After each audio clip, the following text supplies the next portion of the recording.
Já a seguir, argumentário, espaço de grande entrevista conduzida por Rui Isidro.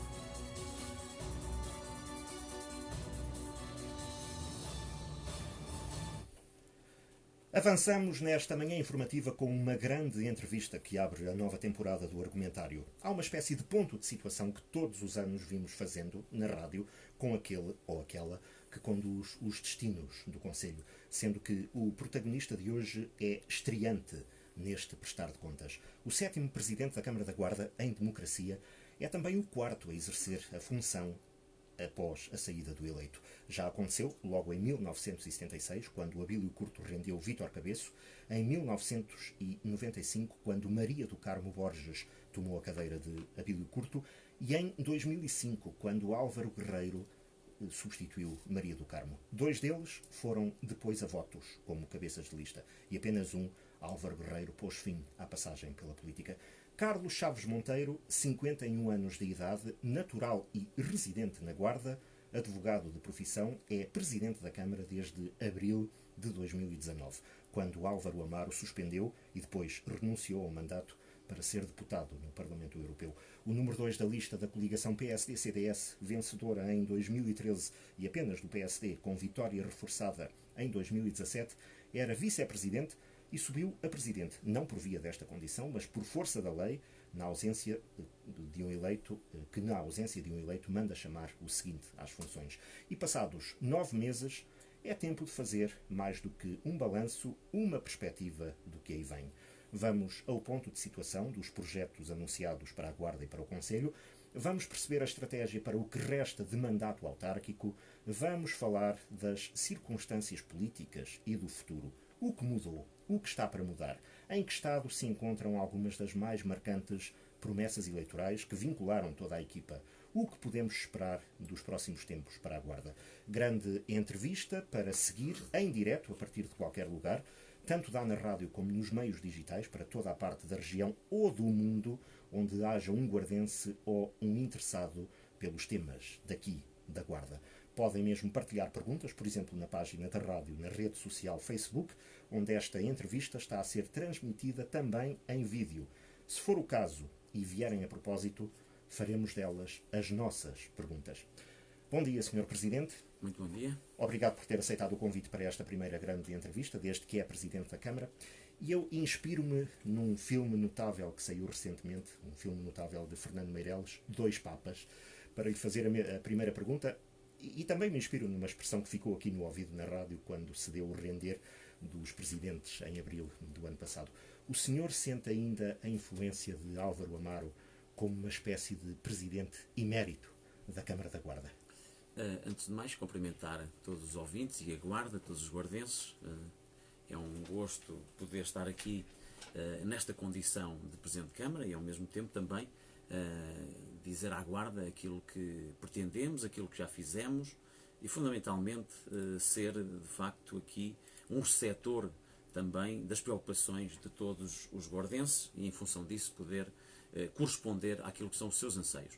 Não, verdadeiramente, nós fizemos parte de uma equipa que geriu os destinos da Guarda nos últimos 6 anos e, na verdade, nestes 6 anos trabalhámos com Álvaro Amaro, sendo certo que, desde abril, como referiu, nós temos estado em equipa, mas sem Álvaro Amaro, a dar resposta e a tentar resolver os problemas que correspondem àquilo que são, como referi há pouco, os anseios dos guardenses.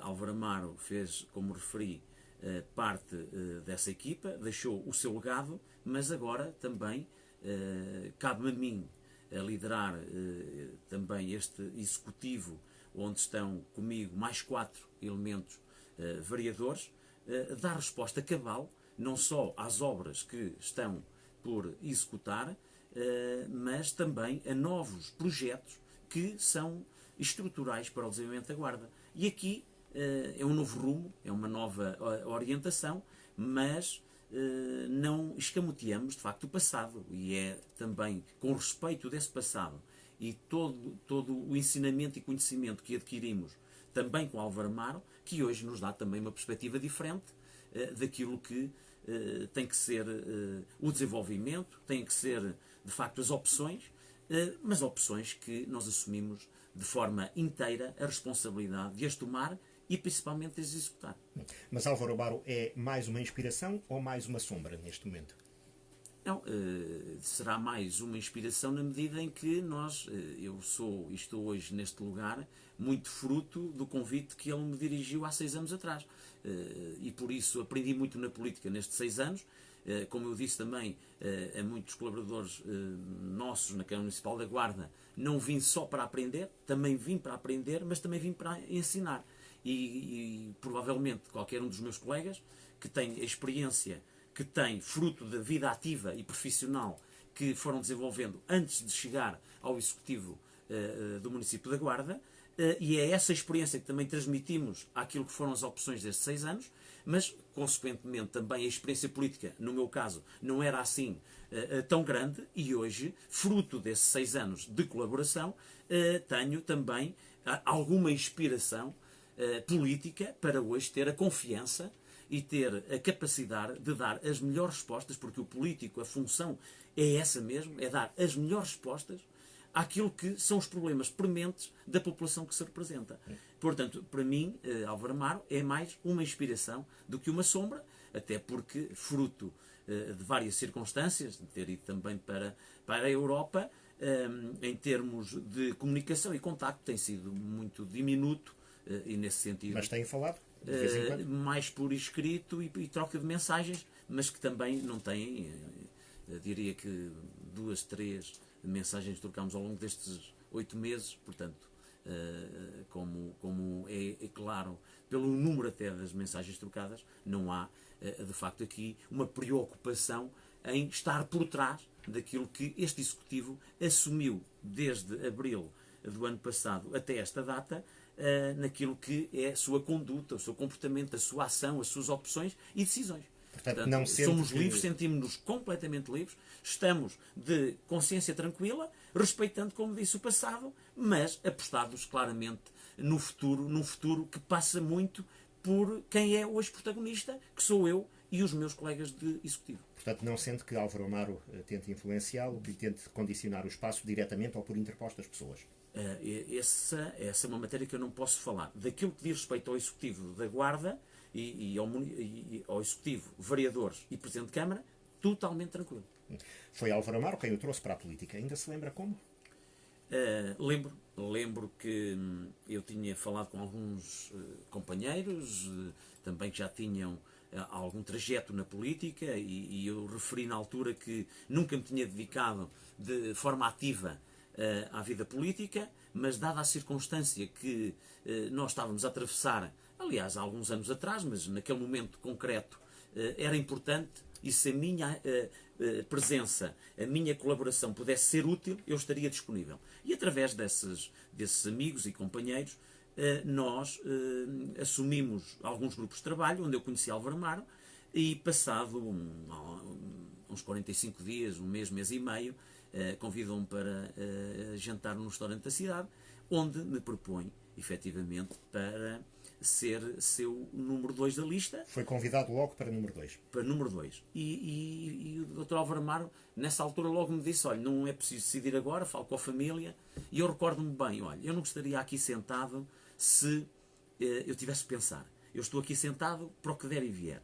E feito o convite que me está a fazer, eu respondo-lhe já que sim. Portanto, não precisei de falar com nenhum familiar, porque a minha convicção, ao estar disponível para fazer parte de um projeto que eu ainda mal conhecia, mas que seria sempre um projeto de mudança, como foi, e em boa hora que aconteceu, eu claramente, nesse jantar, não disse ao ex-presidente da Câmara, hoje deputado europeu, o Dr. Álvaro Amaro: olha, vou pensar aqui 1 dia, 2, 3, não. Eu tinha a convicção clara do que queria, do que pensava, e na defesa da minha cidade entendi abraçar o projeto que ele me apresentou desde a primeira hora em que ele me fez o convite. E depois, quando chegou a casa e deu conta desse convite e que tinha aceitado? Tive a maior solidariedade Foi? da minha esposa, e hoje as coisas estão muito diferentes naquilo que é a luta e a ação política, porque sentimos hoje de forma mais direta e objetiva aquilo que é o peso da atividade política e dos cargos que exercemos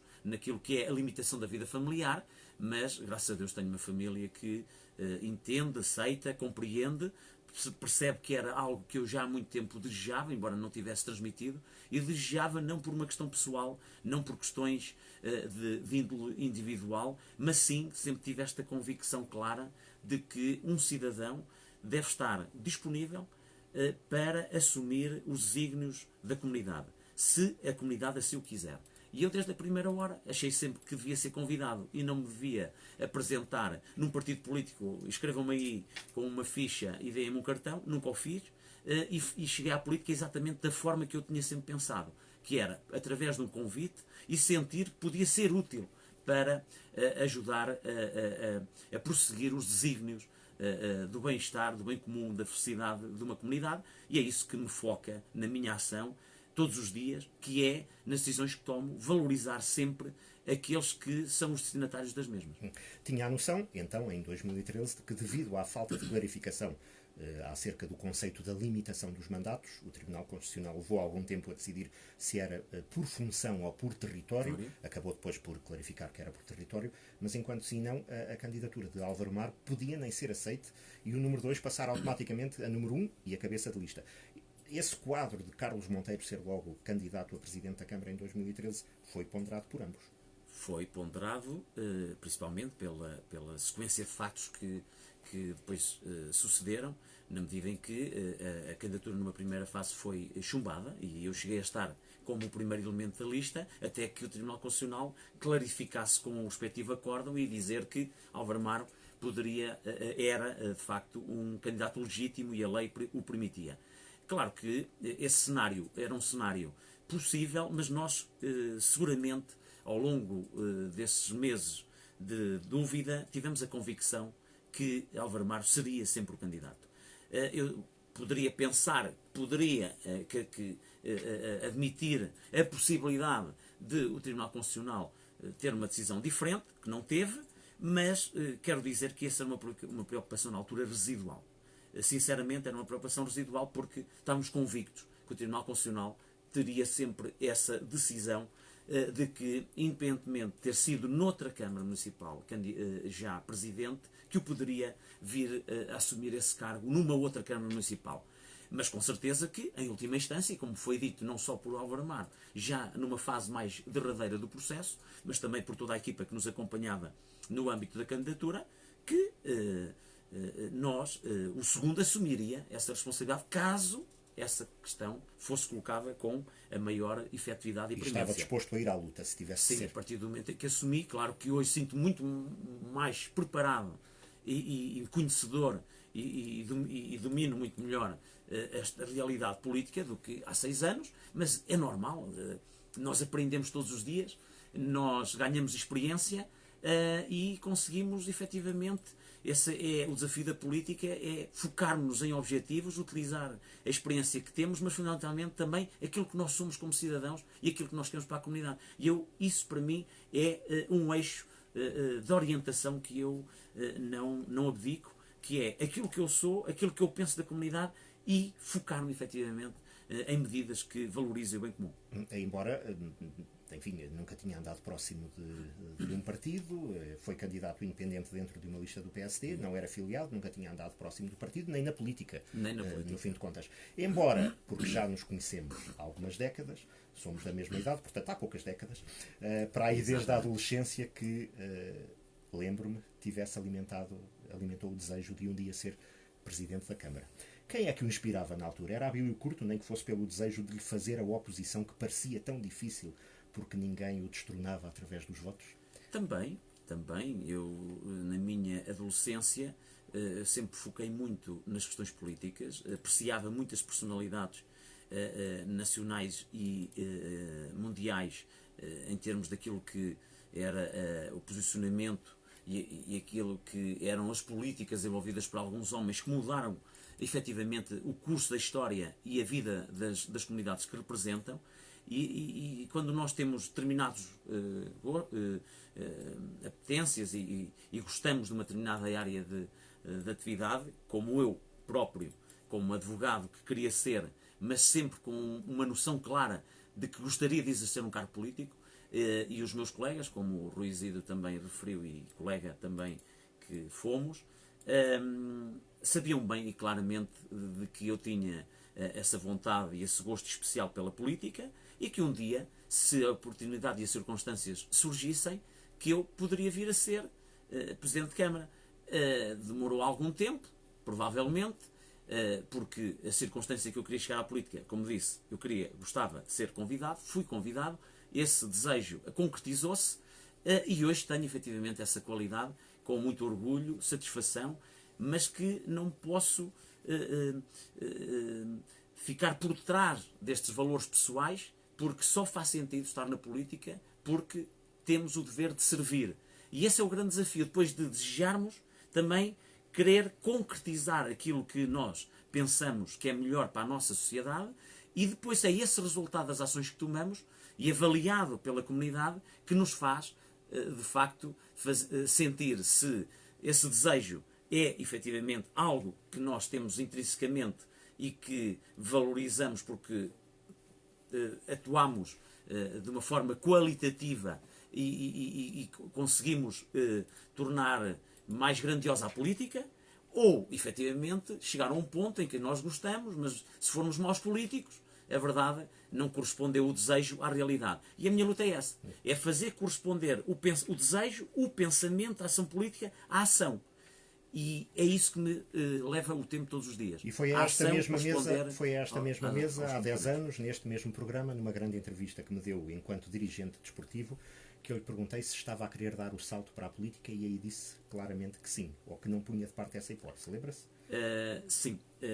Já não me recordo precisamente, mas lá está. Eu sou igual a mim próprio. Se eu tinha o gosto, portanto, tinha o gosto de ser advogado, como sou, de um dia ter uma ação política que podia passar pela presidência da Câmara da Guarda, também estava nos meus horizontes.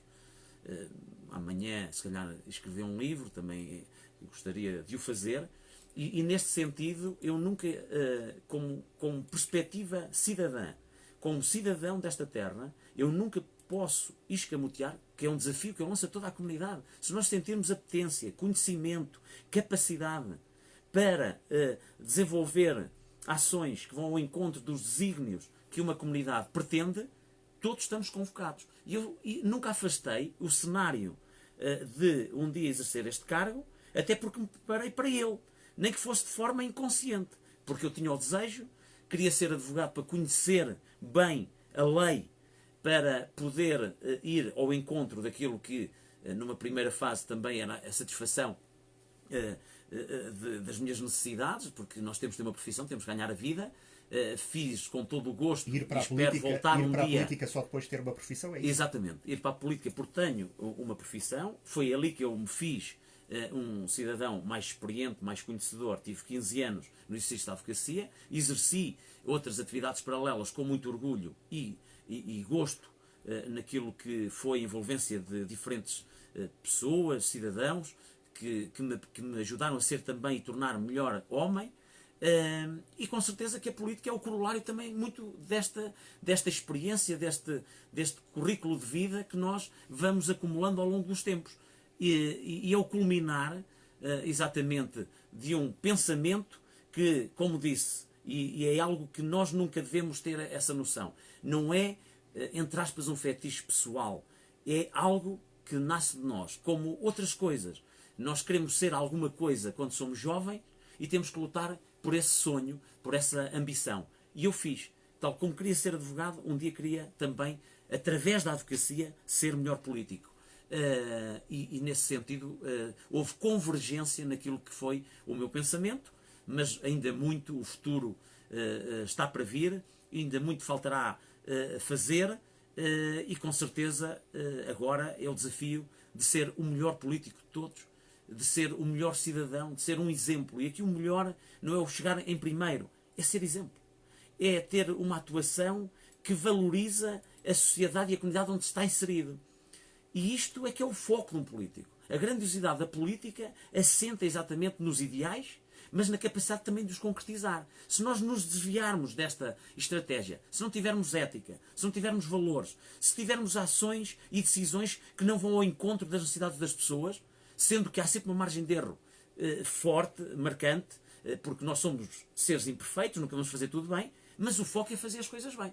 E se a consciência nos dirigir e nos determinar naquilo que são as nossas decisões, eu penso que a política é mais reconhecida pelo cidadão, o cidadão revê-se mais naquilo que são os atores políticos e as decisões políticas e conseguimos ter uma sociedade mais estruturada naquilo que é a resolução dos problemas, porque a política existe, efetivamente, para resolver os problemas concretos das pessoas.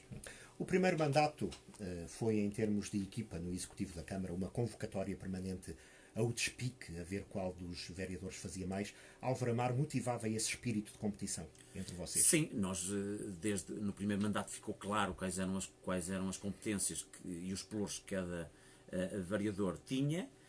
Nós somos novos, na altura éramos mais novos, vínhamos de uma atividade profissional onde cada um teve o seu percurso, e a política também é diagnosticar, é divulgar os melhores, e na política vale a pena estar para sermos bons, para executar bem, para tomar boas decisões.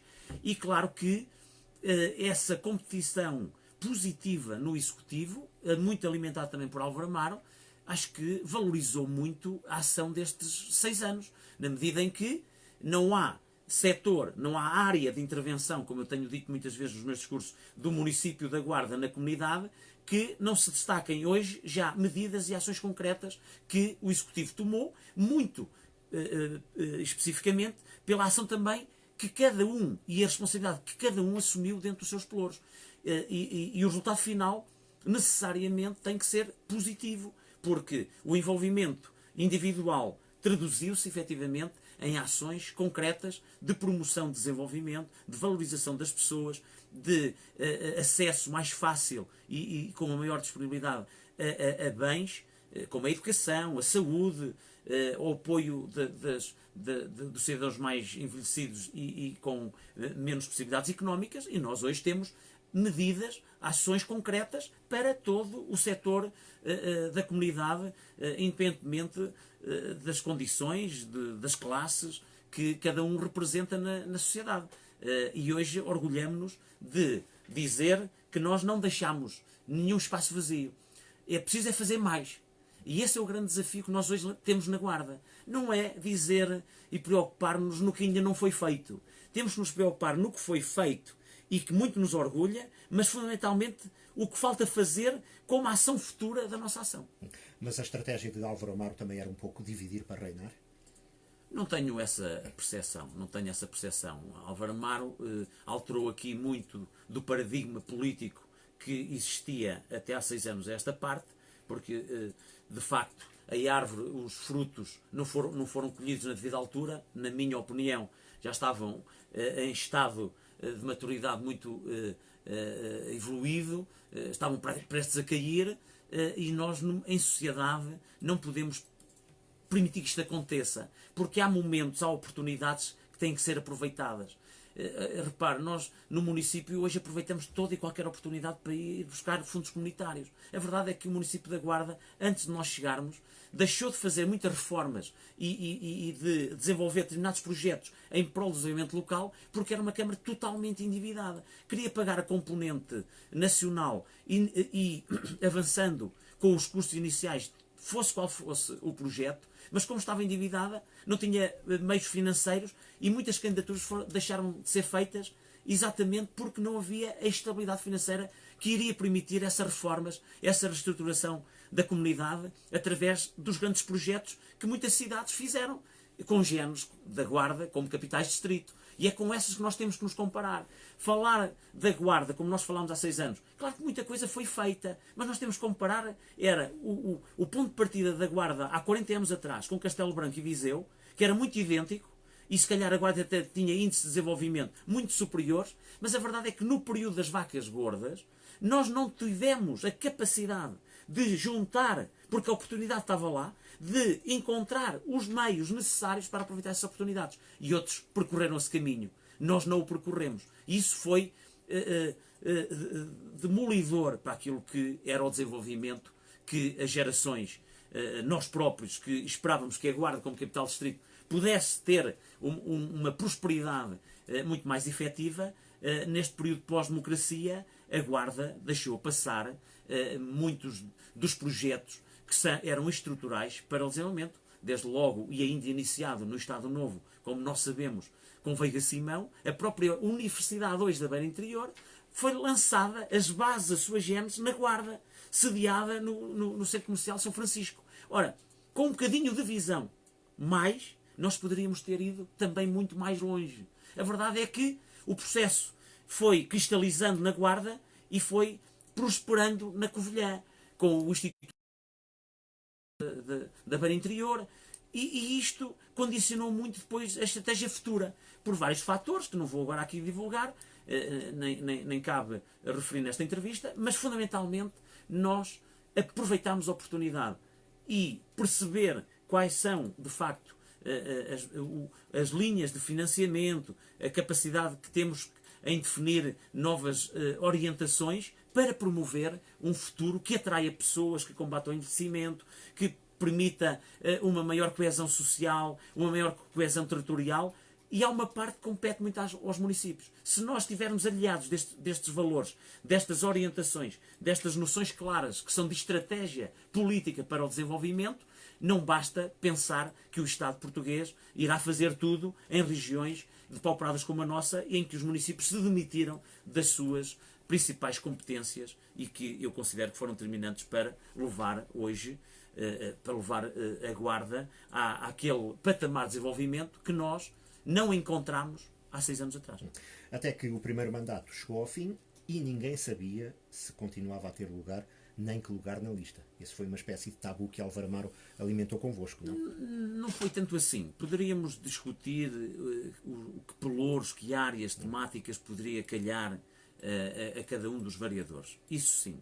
Agora, o posicionamento dos nossos, o meu posicionamento na lista, quer também os dos meus colegas, essa questão nunca esteve em cima da mesa. Foi claro que a equipa iria ser mantida desde a primeira hora. O Presidente Álvaro Amaro não é, desse ponto de vista, alguém que altere substancialmente as listas e a composição do Executivo que o tinham acompanhado. Agora, a discussão de pelouros, das funções, foi algo que ainda se colocou e que foi debatido. E, aliás, mesmo assim houve algumas alterações do ponto de vista funcional, mas nada de muito marcante e que pudesse contribuir para alguma animosidade, alguma insatisfação por qualquer um dos meus colegas e de mim próprio. Portanto, essa questão foi um processo que se falou muito fruto desta questão específica, que funções, que pelouros, mantenho ou não mantenho, as funções mantêm-se ou não mantêm, mas a continuidade dos elementos do Executivo, quer no primeiro mandato para o segundo, na minha perspectiva, nunca foi colocada essa situação. E quando o convidou para continuar na lista e manter-se em número 2, colocou-o logo perante o provável cenário de lhe deixar a presidência a meio do mandato? Não. Nunca houve um convite formal, como disse. Há Sim, aqui uma continuidade. Uma continuidade. Quando avançaram para a segunda candidatura? Passado algum tempo, falámos assim de uma forma abrangente, superficial, de uma eventual possibilidade de Álvaro Amaro poder abraçar um outro desafio. E aí, às vezes, Álvaro Amaro desafiava-me muito. Olha, um dia você pode se sentar aqui e veja como é que se decide nestes termos. É algo que amanhã pode ficar. O senhor é o segundo da lista. Se alguma coisa surgir ou acontecer, o senhor irá ocupar esta cadeira. E muitas vezes fazia-me esse desafio pessoal e específico à frente dos meus colegas, exatamente que hoje a responsabilidade era dele, amanhã podia ser minha, e isso ele ia deixando cair aqui ou além. Ia fazer do estágio, portanto. Ia dando essa noção, mas nós também, lá está, eu como segundo, como os meus colegas, nós temos de estar preparados. É como um militar que, independentemente de haver guerra, nós temos de estar preparados para ela. Aqui nós sabíamos, fazíamos parte de um grupo restrito de políticos, que tem o exercício do mandato que o povo conferiu, e que se acontecesse alguma situação, o segundo sobe a primeiro, o terceiro sobe a segundo. E aí temos que cumprir cabalmente as funções que nos foram conferidas. Porque se não sentirmos essa capacidade, não vale a pena estar na política. E é claro que há uma componente, essa confiança, esta capacidade depois de nós estarmos na política e tentar fazer bem, também advém muito depois da capacidade de ação. E estes 6 anos deram-nos essa confiança e, ao mesmo tempo, essa satisfação e ambição de querer não só responder, mas responder positiva e qualitativamente aos problemas que nos são colocados. Quando Álvaro Amaro foi candidato, decidiu e assumiu ser candidato ao Parlamento Europeu, a suspensão em vez da renúncia foi uma forma de o condicionar? Sentiu isso? Portanto, sou jurista, debato-me bem de uma forma abstrata e objetiva com estas questões. Eu não estou na cabeça de Álvaro Amaro nessa fase. É evidente que nós tivemos o primeiro mandato, foi um mandato do ponto de vista de relacionamento mais intenso, um mandato mais ativo, naquilo que era a proximidade de todos os elementos do Executivo. O segundo mandato há novas personalidades na lista, e há aqui alguma viragem naquilo que é o entendimento e o relacionamento entre os diversos pares, e aí eu, que sou uma pessoa de boa fé e acredito que tomaremos sempre as melhores decisões em prol da comunidade, mas também por respeito institucional e pessoal pelos elementos que estão já em trabalho desde logo no primeiro mandato e que passaram para o segundo, que essa lealdade também passou pela cabeça de Álvaro Amaro e, como tal, que ele tomou a decisão mais adequada, sendo também leal para com a equipa que o acompanhava, independentemente daquilo que eu há pouco referi, que, em termos do relacionamento e inter-relação que existia na equipa do primeiro mandato para o segundo, de ter havido algumas alterações do ponto de vista do comportamento, da atitude, da ação, mas que é normal, a realidade... Por se tratar do segundo mandato e haver a expectativa de que seria o mandato em que, mais cedo ou mais tarde, a questão da sucessão de Álvaro Amaro se pudesse colocar. E, portanto, a atitude de todos mudou nesse sentido. Mudou nesse sentido, mudou não só por esse facto, porque essa questão foi sendo colocada, mas na minha perspectiva, muito do ponto de vista especulativo, porque numa primeira fase nós temos as nossas ambições, temos as nossas necessidades, ou seja, Álvaro Amaro, como sabemos, estava muito presente na nossa cidade, mas a verdade é que também tinha a família em Coimbra. E nasceram os netos, há também outros interesses que nos fazem depois pensar em termos daquilo que é o futuro que alguém tem que desenhar para a sua vida. E nesse sentido de pensamento, claro, mas de dados concretos, com a exceção daquele momento em que Álvaro Amaro também apoia claramente, e é dos primeiros a apoiar Rui Rio, que depois, do ponto de vista político, se pudesse iniciar um novo caminho e que esse pensamento próprio da vida de qualquer cidadão, de eu estou bem junto à minha família, na ação política, na Guarda, em Gouveia ou em Coimbra, isto é algo que é humano, é pessoal e é normal. Coisa diferente é a partir do momento em que Álvaro Amaro teve sempre também aqui uma dimensão, e também transpôs isso um pouco para a Guarda, de ter uma dimensão mais nacional, e ele sempre explorou e bem naquilo que foi valorizar a cidade, valorizar esta capitalidade, desde logo quando assume a presença dos autarcas sociais-democratas, e depois com Rui Rio, onde ele faz parte da Comissão Nacional, ao lado do Rui Rio, reúne uma vez por semana, e aí eu não participei, não acompanhei, mas admito que fosse depois, para além do pensamento pessoal, que fosse criada aqui uma ideia de poder vir a assumir outras responsabilidades. E isso foi sendo construído ao longo do tempo, e que, em devido momento, Álvaro Amaro também nos colocou perante já um cenário mais efetivo, mais evidente, E com certeza, E não que só isso ele começou- sabia, como nós também percebíamos que poderíamos ter que assumir outras responsabilidades. E que isso começou a alimentar um conjunto de expectativas dentro do próprio Executivo. Não, dentro do Executivo, quer dizer, isto é uma Entre os posição pares. pessoal. Entre os É uma pares. posição pessoal. Claro. Quer dizer, alguém que está no banco, se lesiona o jogador que está no campo, Todos têm ele a tem a expectativa de ser expectativa chamado. de ser chamado pelo treinador. E isso é legítimo que assim seja. Portanto, há situações, mesmo em política, é humano, e o que é humano nós temos que ter esta capacidade de entender. Se ultrapassarmos a capacidade humana de entender certos comportamentos e que não tornam grande a política, aí é que é preocupante. E eu penso que isso não aconteceu no Executivo de Álvaro Amaro, mesmo neste mandato, até ele abraçar as funções de deputado europeu. Nomear Sérgio Costa vice-presidente foi uma inevitabilidade, uma cedência, uma convicção ou uma obediência ao princípio do equilíbrio? Um pouco de todas as que referiu, embora eu sou, do ponto de vista institucional, alguém que, ainda para mais na circunstância que eu assumi a liderança, pelo princípio da continuidade e do equilíbrio.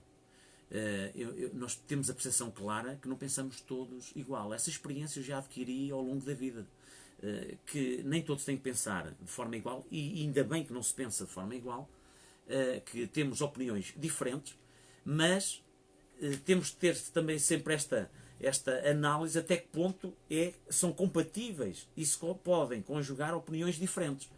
E foi esse o meu trabalho de manter uma equipa coesa, uma equipa que desse continuidade não só aos objetivos que vinham de trás, mas também a novas concretizações, e para isso eu tenho que ter uma equipa motivada, uma equipa que esteja envolvida e que não queria descaracterizar por completo. Não queria descaracterizar por completo.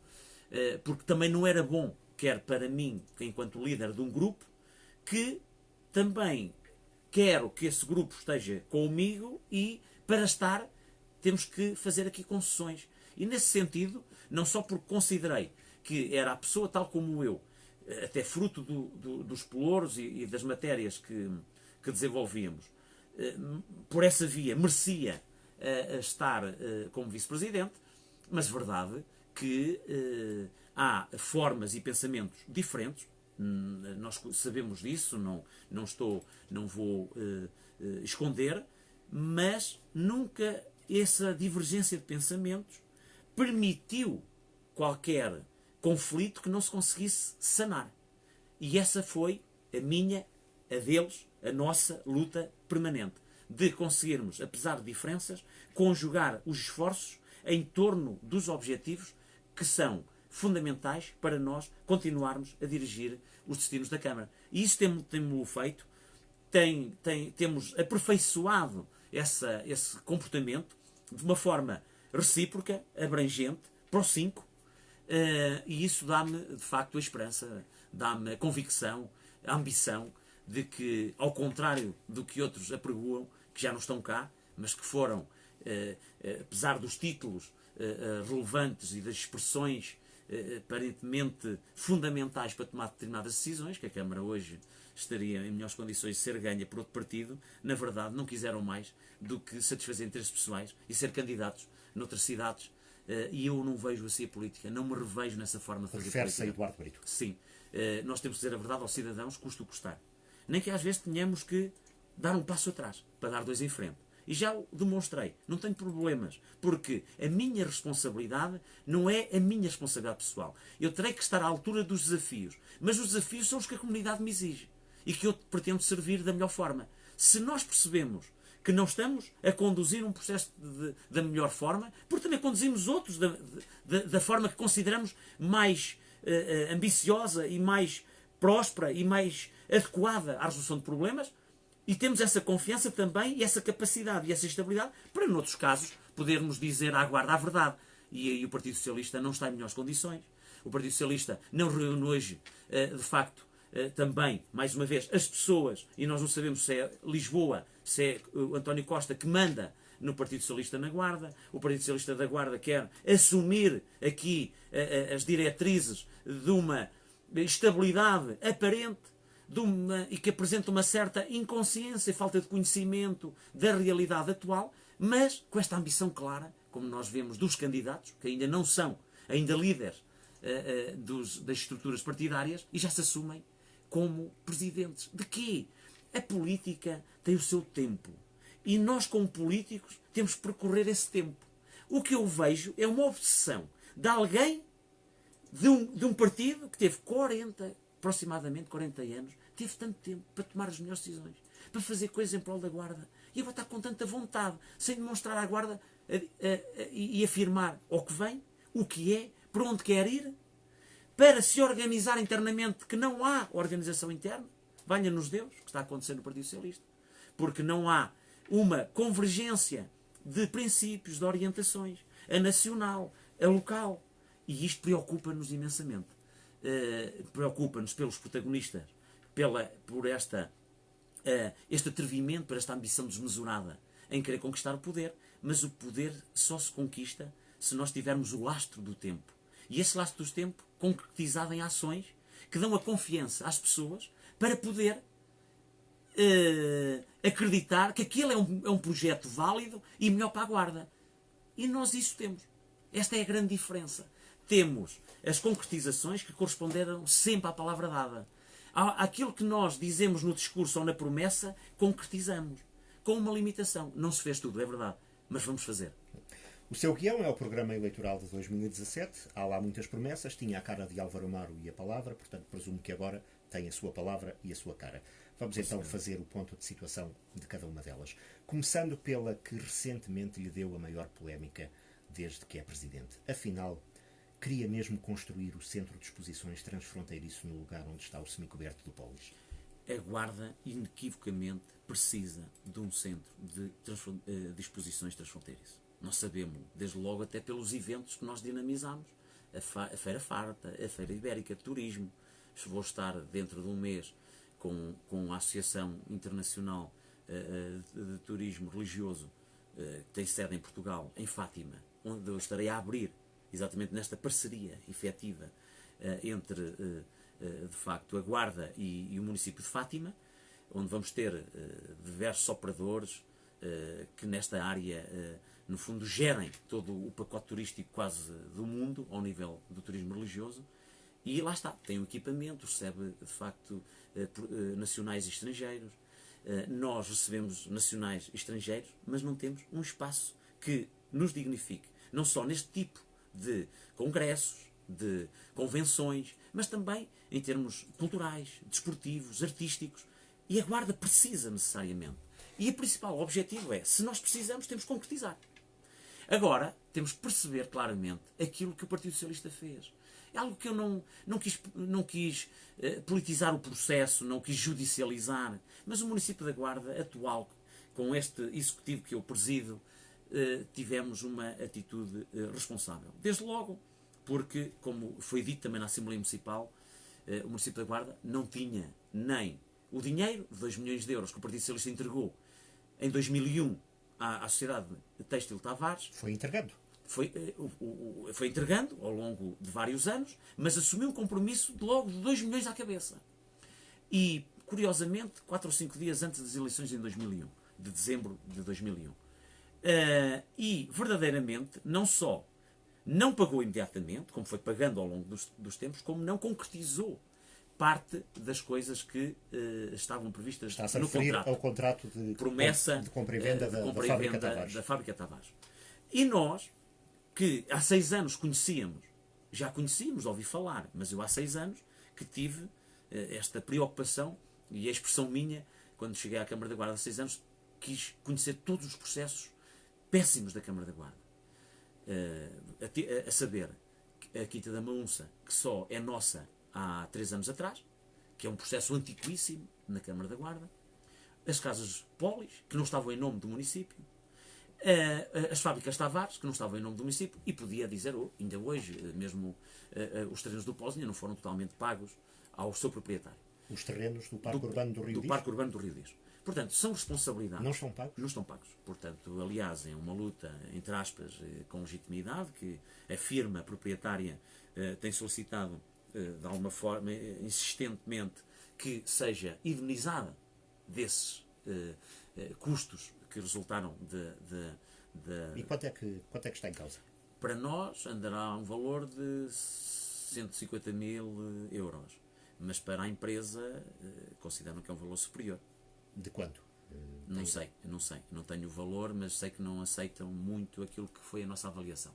Mas são coisas que nos preocupam, portanto o futuro foi sempre sendo assim adiado. Mas focando-nos agora nesta questão concreta, na verdade, um problema de 18 anos, porque 2001 e agora surge em 2019, fruto, já no anterior mandato, nós fizemos um estudo de localização, onde queríamos não só construir, mas localizar também o centro de exposições, onde dissemos à Guarda claramente as fábricas do Rio Dias, até porque são nossas, e temos a posse, nós consideramos que era um sítio privilegiado, porque iríamos requalificar todo aquele espaço e ao mesmo tempo, orgulhosamente, construir um centro de exposições que corresponde a uma necessidade da Guarda e fundamentalmente também alimenta e estrutura esta capitalidade que a Guarda tem que assumir naquilo que são as suas ações concretas e que vai desenvolvendo ao longo dos anos e destes 6 anos em particular. Portanto, é a primeira escolha. É a primeira escolha.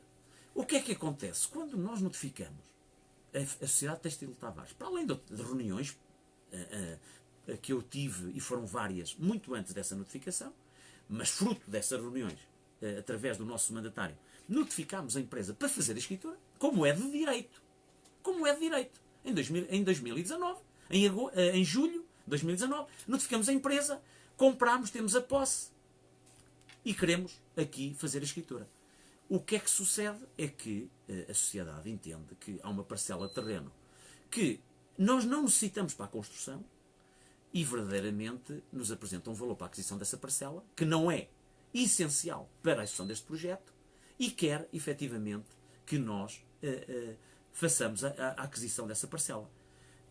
Eu que tinha dito várias vezes, e no ano de 2019, que a opção passaria sempre por um terreno do município, que o Pólis era o Pólis, as fábricas dos Tavares, também no Rio Dias, era a solução que nós pretendíamos para a sua construção, deparamos assim de um dia para o outro de que não é possível a escritura, porque não há aquisição daquela parcela, o que não é essencial para a construção do nosso, temos área suficiente, de acordo com a ideia do projeto, área suficiente para a sua construção, e deparamos com uma pressão por parte da sociedade.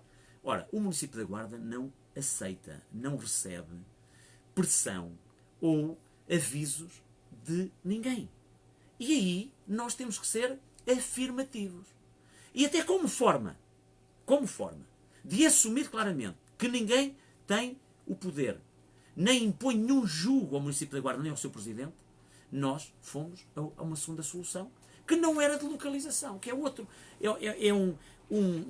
Uma inconsciência, e eu ouvi até alguns protagonistas de opinião na Guarda, e que tiveram responsabilidades ao longo dos anos, e que afirmaram que esta condução deste projeto, consequência do que eu acabei de dizer, porque só fomos discutir a desafetação de uma parcela, não é a localização. Para mim faz toda a diferença. Infelizmente, para alguns não fez, e outros que emitem opinião até vieram com epítetos que eu, de facto, refuto claramente, porque vêm de pessoas que tiveram responsabilidade nas bancadas e nos grupos parlamentares do Partido Socialista, que viram a celebração de contratos promessa em 2001, que viram 2 milhões de euros serem entregues sem qualquer contrapartida, que não viram sequer a realização, nem o pedido para celebrar uma escritura pública de compra e venda. Ou seja, isto sim é salvaguarda dos interesses públicos, coletivos, como este Executivo fez. É importante dizer à Guarda que o que nos moveu sempre e unicamente é defender os interesses do município da Guarda e da Guarda. Porque algo que é nosso, temos a posse porque pagamos 2 milhões de euros, só tem que ter uma consequência. A concretização do negócio através da escritura pública. E nós vemos comentários, análises, opiniões, de invocar certa ingenuidade, quando a irresponsabilidade de representantes partidários que assistiram a tudo isto no cadeirão presidencial, nada fizeram, nada contribuíram para dizer a verdade à Guarda. E agora, pura e simplesmente afirmam que o processo não devia ser assim conduzido. Então, mas há processo nisto, mais mal conduzido, que foi fazer um contrato de promessa. Estourar 2 milhões de euros. Estourar porque não há escritura. E entregar 2 milhões de euros sem uma escritura. Isto, o cidadão mais simples, mais ignorante de uma sociedade, seja ela qual for, nunca faria. O Partido Socialista fez, e hoje alguns responsáveis, não direta, mas indiretamente, porque tinham responsabilidades partidárias e nos grupos parlamentares, assistimos hoje aqui a lamentar a forma, quando a forma aconteceu em 2001, exatamente por a falta dela. Então, a proposta que levou a uma reunião extraordinária da Câmara era que uma forma de mostrar que não estava Em condicionado... primeiro lugar, não, o município da Guarda, o Presidente da Câmara, não está condicionado a nenhum interesse económico, nem a nenhum interesse pessoal de ninguém, seja quem for. Nem eu próprio, só defendo.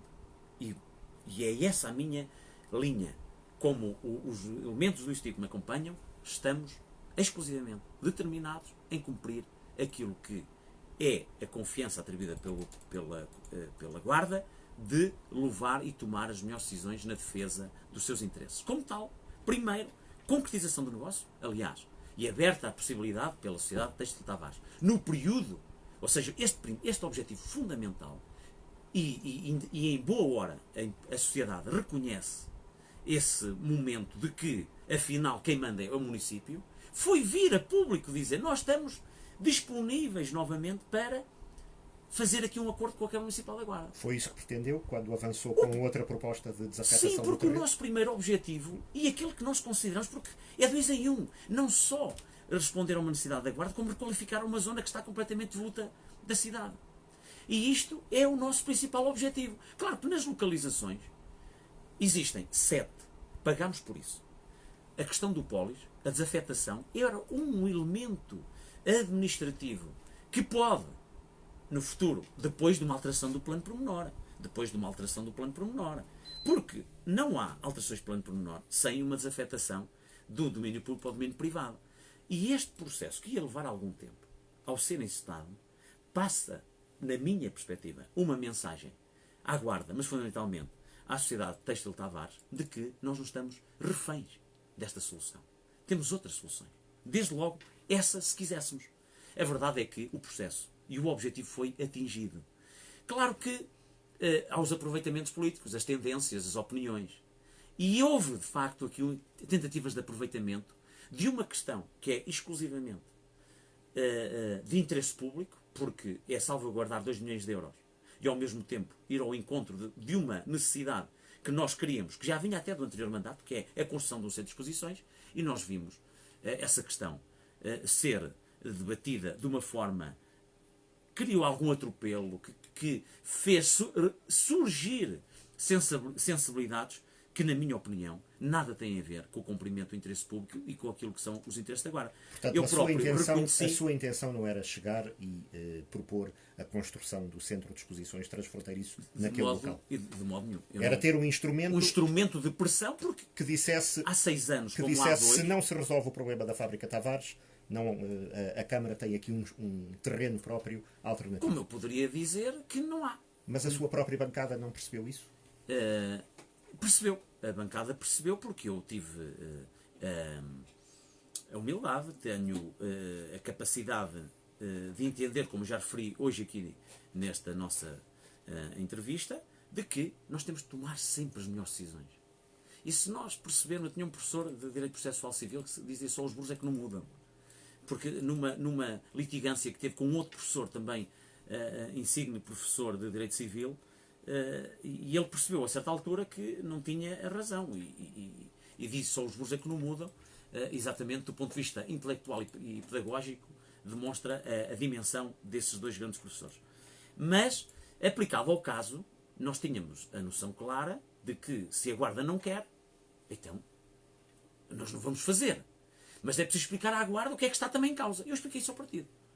Convoquei a estrutura do Conselheiro da Guarda, do PSD, falámos na questão, cada um pôs as suas opiniões, entendi que não era uma questão consensual, dizendo que a parte dos Tavares não quer discutir questões jurídicas nessa reunião.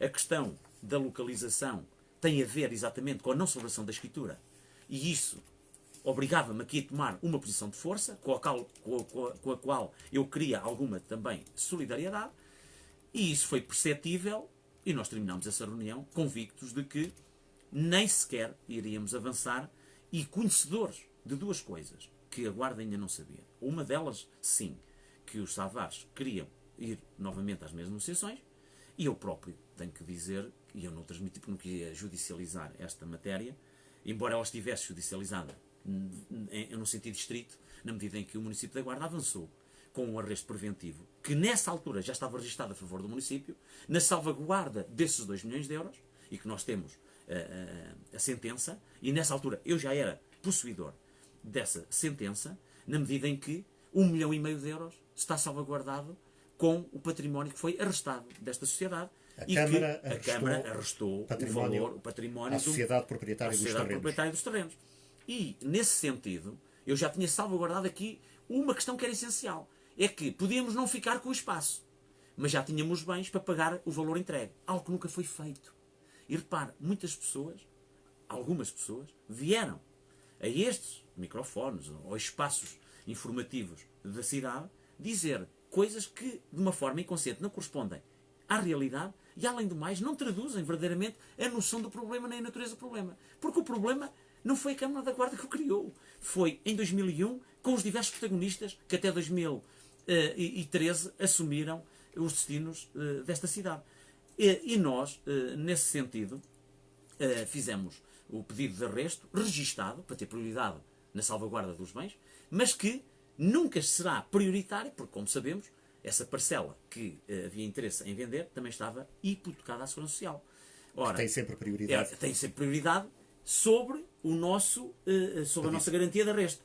Mas a nossa garantia de arresto terá prioridade sobre todas as outras garantias ou todos os outros créditos que eventualmente venham a onerar este património. E esse foi um eixo fundamental da nossa ação. É mais uma forma de pressão, portanto, pelo que percebo, aquela iniciativa de convocar uma reunião extraordinária da Câmara e de propor a desafetação do domínio público de espaços no Parque Urbano do Rio Diz teve, sobretudo, o objetivo de mostrar para fora que não queria ficar refém de tentativas de condicionamento dos proprietários de espaço, de um terreno que supostamente devia ser da Câmara. E de querer, mas toda a força, salvaguardar o interesse público e aquilo então, que são o seu direito. Este arresto já autorizado pelo Tribunal é a segunda forma de salvaguarda.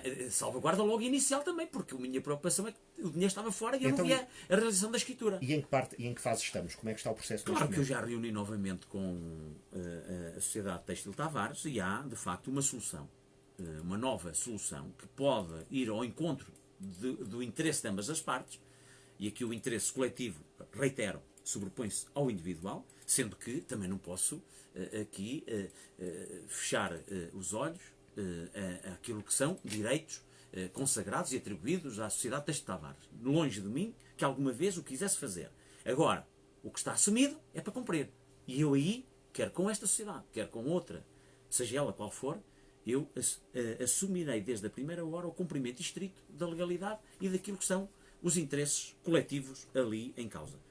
Nesse sentido, há, neste momento, uma solução em cima da mesa, que eu já tive a ocasião de transmitir à Sociedade Têxtil Tavares, que foi acolhida de uma forma muito positiva, mas que, para ser concretizada, ainda carece de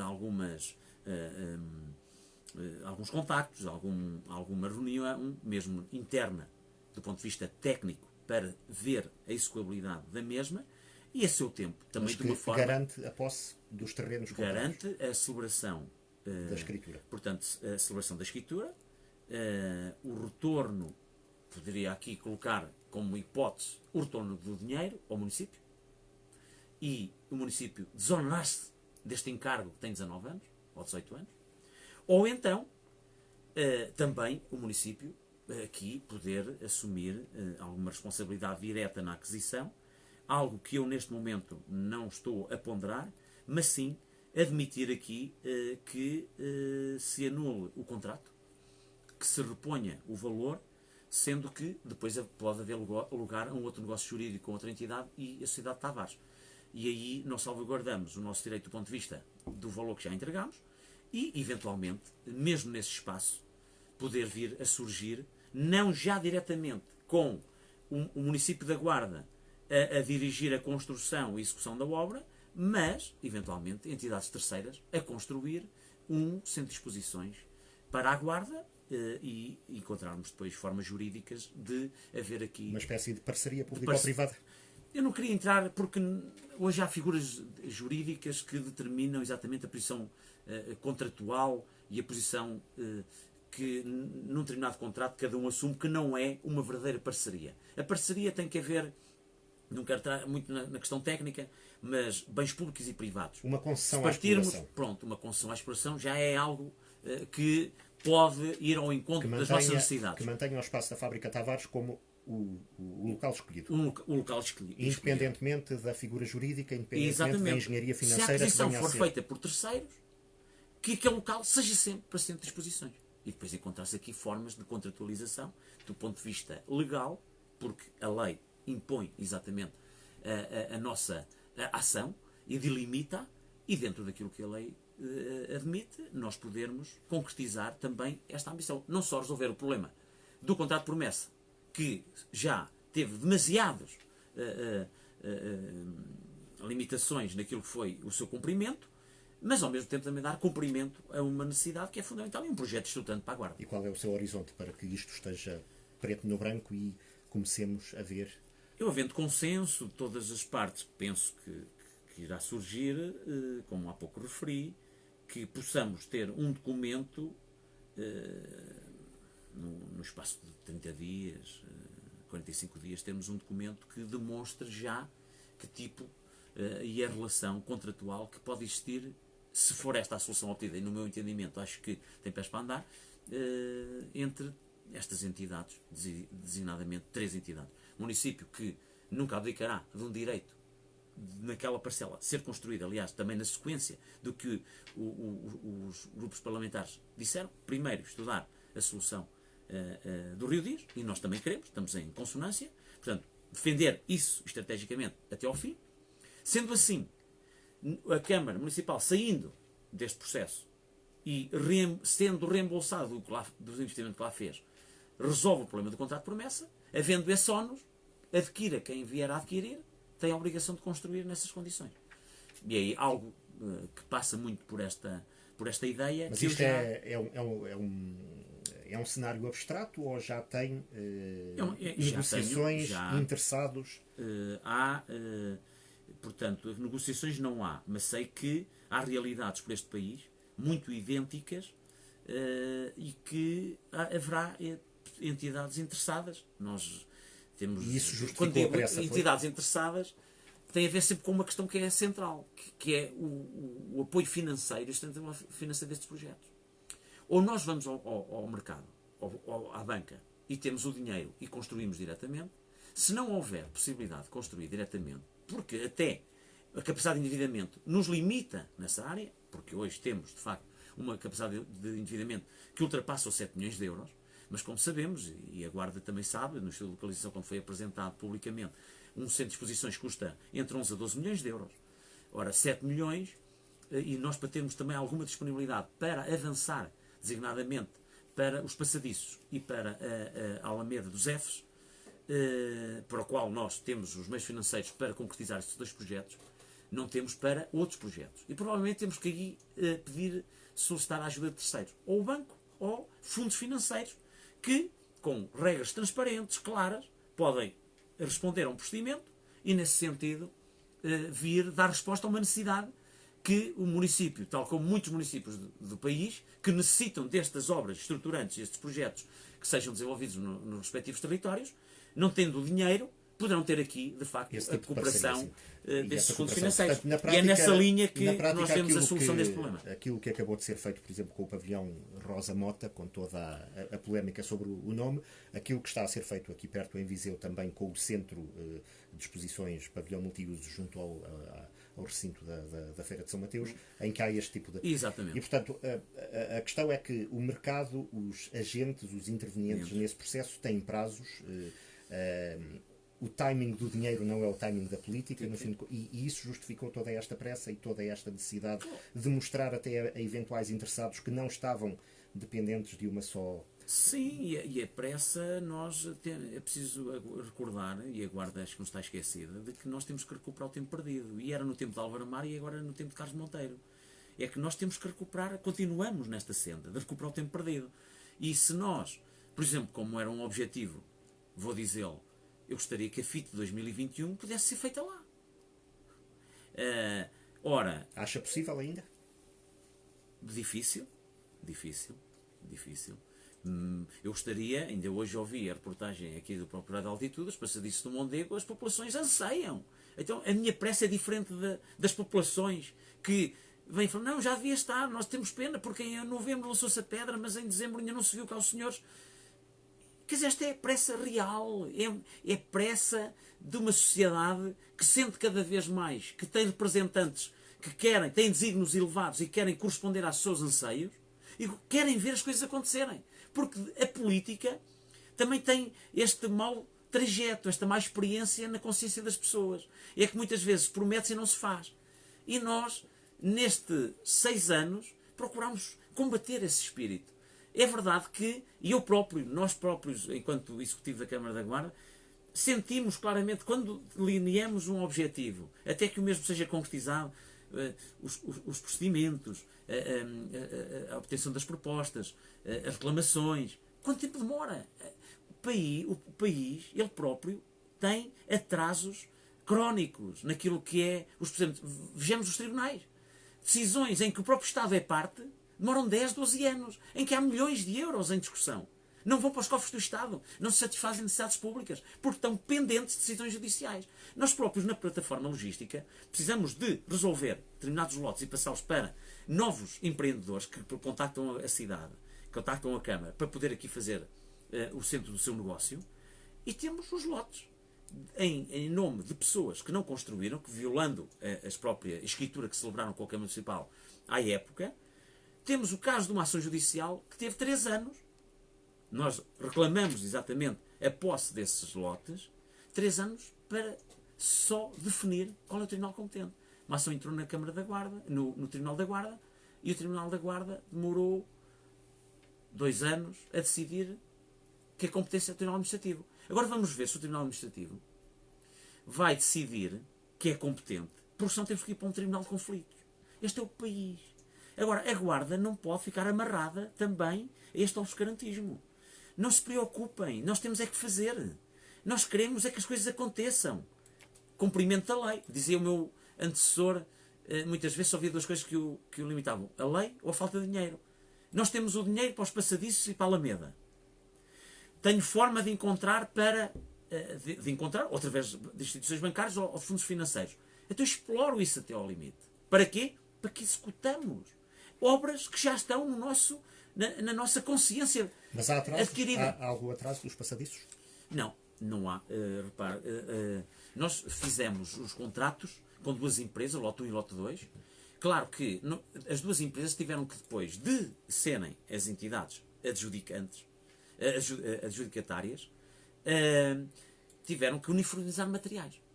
Ou seja, não podíamos ter a madeira castanha clara num e castanha escura no outro, ou um tipo de madeira num lado e outro tipo de madeira no outro. Então, as reuniões que houve até aqui foi muito no sentido de uniformizar, apesar de serem 2 empresas distintas, uniformizar o mesmo modelo de construção. Entretanto, também, como sabemos, as condições climatéricas não são as melhores. Mas a partir daí é preciso comprar madeira, porque aquilo tem toneladas e toneladas de madeira que não há neste momento no mercado. Mas já está a ser executado no mercado parte desses passadiços. Portanto, a aquisição da madeira está sendo adquirida por essas empresas e, ao mesmo tempo, têm que também ir executando Em oficina, na montante. oficina já parte dessa estrutura. Mas como sabe, é preciso fazer os acessos. É preciso fazer-se os acessos porque há zonas que são de difícil acesso. E também falando com os próprios responsáveis das empresas, há a zona de encosta de xisto e a fixação, as amarras de estrutura, não só no chão, mas também à encosta, necessita de ser estudado para a solução, mas também para dar a maior consistência e solidez. E já está a ser trabalhado isto, está a ser trabalhado. Agora, a entrada em obra para fazer os caminhos de acesso, para depois levar já as estruturas pré-feitas, não é? Nós temos a convicção, com esta Timper não tem sido possível, mas que março, abril, possamos estar em terreno já com edificações. Pronto. Desde logo fazer os caminhos, o estudo de consolidação também estará concretizado a breve trecho e a colocação das estruturas feitas em estaleiro, que depois vêm feitas. Claro que demoramos novembro, dezembro, mais uma grande parte de janeiro, nestas reuniões constantes com as empresas para, nos materiais a aplicar, poder haver uma certa uniformização. A ciclovia ao longo da VICEG, este contratempo relacionado com o facto de as empresas terem apresentado valor muito superior ou valor superior ao proposto pela Câmara, vai atrasar muito o processo? Não, atrasa 30 dias. Vão abrir um novo concurso? No máximo 30 dias, porque nós lançámos o procedimento, como sabem, nós temos este é um dos projetos que está no âmbito do PEDU, como posso falar, na requalificação da Avenida Rua Afonso Costa, Alexandre Colano e Soeiro Viegas, que vai agora para o Tribunal de Contas, mas vamos intervir aqui. É para fazer. Aqui ao lado. Estão no âmbito do PEDU, o Plano de Desenvolvimento Urbano, e a verba existe nos fundos comunitários e já está sinalizada que é para aquilo, portanto, temos dinheiro, portanto, é bom falar assim, é bom falar porque houve planeamento, houve estudo das opções e, portanto, não se questiona a falta de dinheiro. Há dinheiro para a ciclovia. Há dinheiro para fazer e comunitário. E vai ser feita. Há dinheiro para este eixo Avenida Afonso Costa, Rua Soeiro Viegas. Exatamente, como há na Pinto Peixoto com a requalificação dos pavilhões no Bairro do Pinheiro. E isso está tudo sinalizado.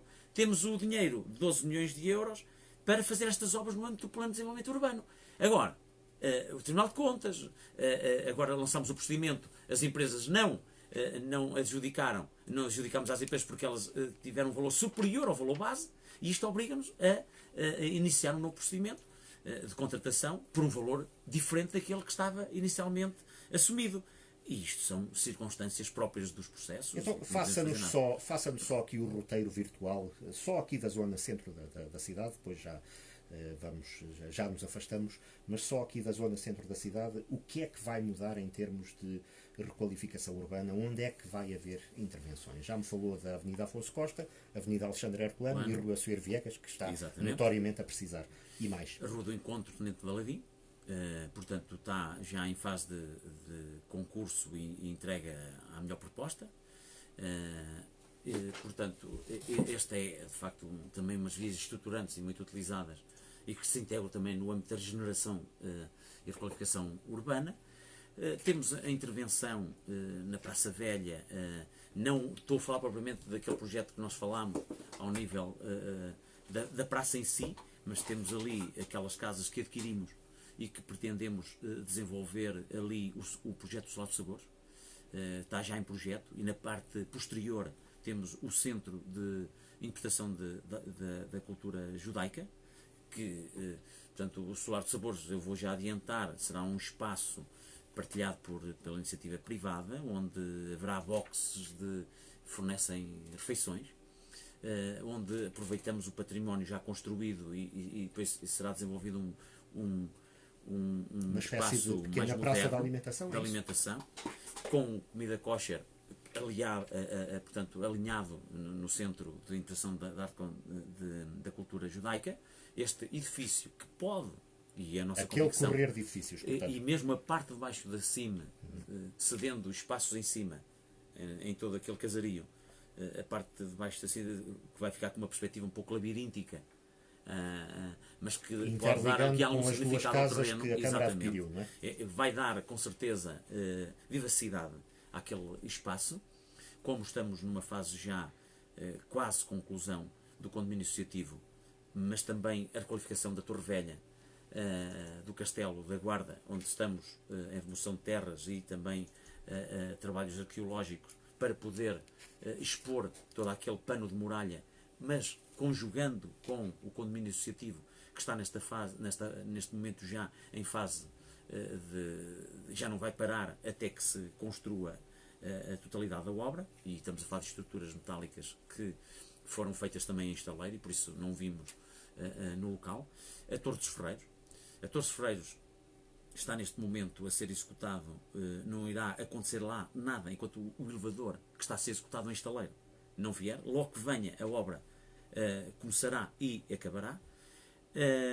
Temos também a aquisição de mais edifícios, designadamente um deles que nós queremos e que já estamos em negociações há alguns anos, diria há um ano a esta parte, para uma futura um espaço para residência de estudantes, designadamente aquela casa que nós temos ali na porta principal da Sé, A antiga Casa da Mocidade. na Casa da Mocidade, Aí para querem requalificar. fazer uma residência de estudantes. Neste momento falta, existindo esta carência enorme para alojar os nossos estudantes, e até porque esse é um desafio que o Presidente do Instituto nos tem lançado, para além de uma solução já imediata que estamos a tratar, e já tenho o técnico, o chefe de divisão da Câmara Municipal da Guarda, com o Sr. Padre António Carlos, para o Centro Apostólico, para ser a primeira resposta imediata e ver o que é necessário para albergar já alguns dos alunos. Vamos ter aí mais de uma centena de novos estudantes e é preciso dar resposta a isso. Cá estamos nós a dar cumprimento também a essa necessidade. O projeto do Lar Frei Pedro, consideramos que depois de arranjarmos e requalificarmos a Tente Valentim Rua do Encontro, que aquele espaço também, e uma vez o Jardim José de Lemos requalificado como está, que nós temos também que intervir especificamente naquela área. E intervir naquela área não é só no próprio largo, mas também em termos de acessibilidade, podermos aqui rebaixar passeios e até estudar o sentido de trânsito. É algo que estamos focados, porque hoje as cidades, não é hoje, já há algum tempo esta parte, e se formos a países mais desenvolvidos, com todo o respeito por Portugal, que é um país que também tem índices de desenvolvimento muito bons, mas ainda assim, nestes eixos mais modernos do desenvolvimento urbano, ainda temos um caminho longo a percorrer. A cidade é para as pessoas, não é para as viaturas. Nós queixamos-nos muito que a rua A e B e C foi encerrada, ao trânsito, mas temos que nos focar que a cidade é para as pessoas. Há cidades em que o trânsito, as viaturas já não vão ao centro. E isso são paradigmas, são consciências coletivas que também temos de estar atentos. Depois, o Quarteirão das Artes. O projeto está em fase de conclusão. Com certeza que neste grande projeto que nós temos e mais estruturante para a cidade de Guarda, que é a candidatura à Capital Europeia da Cultura, este é um dos projetos que irá avançar imediatamente a seguir à nossa convicção de que poderemos ganhar esta candidatura. E se for o caso, como nós iremos trabalhar para isso, com certeza que este é um dos projetos que terá execução a partir daí. E a GNR? Será Estes são nossos. Conseguimos ver uma rua a atravessar ali diante da exatamente. São tantas as coisas. Aquilo que... recuperar o tempo perdido. É para ontem. Uma questão que é para ontem, que eu nos 8 meses, mas já Álvaro Amaro também prossegui este grande objetivo, que é abrir o espaço à frente do Teatro Municipal da Guarda com uma nova rua, e que nós também, desde a primeira hora, claramente assumimos isso como uma prioridade. Não só uma nova acessibilidade, mas fundamentalmente também expor um bom edifício, um edifício moderno para a Guarda, mas especialmente para quem nos visita. E valorizando também a parte do quartel da GNR, que é também um processo que temos em mãos, que nós não temos descurado, com o Ministro da Administração Interna, onde eu estive, com o Secretário de Estado da Administração Interna, mas o Ministro também conhecedor totalmente do processo, onde eu estive no final do ano passado, onde este ano tenho também insistentemente falado com o Sr. Secretário de Estado, no sentido de pensarmos numa solução de abertura onde nós já estamos a fazer a avaliação das casas que têm que ser demolidas, ao mesmo tempo que ponderamos, e fizemos essa sugestão ao próprio Secretário de Estado, de, no espaço da quartel da GNR, poderem ali ser colocadas as duas forças, a GNR e a PSP. Este é um projeto piloto em que o próprio Secretário de Estado achou algum interesse, partilhando serviços comuns, mas ganhando e tendo a sua autonomia e respeito orgânico. Está na mesa do Sr. Secretário de Estado, que irá falar com o Sr. Ministro para ver da solução de deslocalizar a PSP e de o fazer para o espaço da GNR. Claro que aqui iremos também ter uma solução de cooperação, no sentido de abrir aquela rua, nós suportarmos os custos em compensação do próprio espaço que é cedido e dos próprios edifícios. A variante de ligação à rotunda dos 5Fs, da rotunda dos 5Fs à Vicego, ou aquela que desde há muitos anos ouvimos chamar a variante da Tijaquina, é para avançar? Está a avançar. Portanto, é um projeto. Qual é o ponto da situação? Neste momento nós temos praticamente concluído, não está, mas está em fase final, o projeto de discussão, o projeto da obra mesmo, mas um pouco mais atrasado, está dentro dos timings normais destas coisas, que é o plano pormenor para aquela área, que vai ter que dizer quais são as finalidades das parcelas, mesmo da área onde vai ser instalada a Alameda, vai ter que prever exatamente as construções, os espaços verdes e também a definição dessa nova via. Imediatamente a seguir ao projeto da obra e também à aprovação do plano pormenor daquela área, nós, que já estamos negociações com alguns dos proprietários, passaremos ao acordo definitivo com cada um dos proprietários para libertarem as áreas necessárias à construção desse espaço. Ora, tudo isto irá, de facto, demorar, terminará ainda este ano, é a nossa convicção, porque só após o termo destas três ações muito concretas é que nós poderemos lançar o procedimento de contratualização e aí iniciar a obra. Na pior das hipóteses, colocaria aqui um cenário futurista, é sempre difícil, porque depois as pessoas vão perguntar, mas digo que vamos fazer, ponto 1, que trabalharemos para que a obra até se inicie ainda em 2021. Mas, no mínimo, ela está em condições para ser iniciada em 2000, portanto, no próximo mandato, seja quem for o representante dos interesses da Guarda, mas todos os projetos, toda a questão administrativa formal estará totalmente tratada para avançar com a execução da obra. E todo aquele roteiro que há pouco aqui elencou é para avançar este ano e o próximo? Exatamente, para avançar este ano e o próximo, tal como o grande investimento que fizemos nas juntas de freguesia, na requalificação e saneamento. Estamos a falar nos últimos 2 anos 10,5 milhões de euros. Este é o valor total em acordos de cooperação e investimentos em saneamento, tal como nos havíamos comprometido há 3 anos esta parte, e o valor neste momento, e já temos previsto o investimento de 620 mil euros para 25 freguesias em acordos de cooperação, ainda a realizar este ano. Fora isso, falamos do investimento total nas freguesias rurais de 10,5 milhões euros.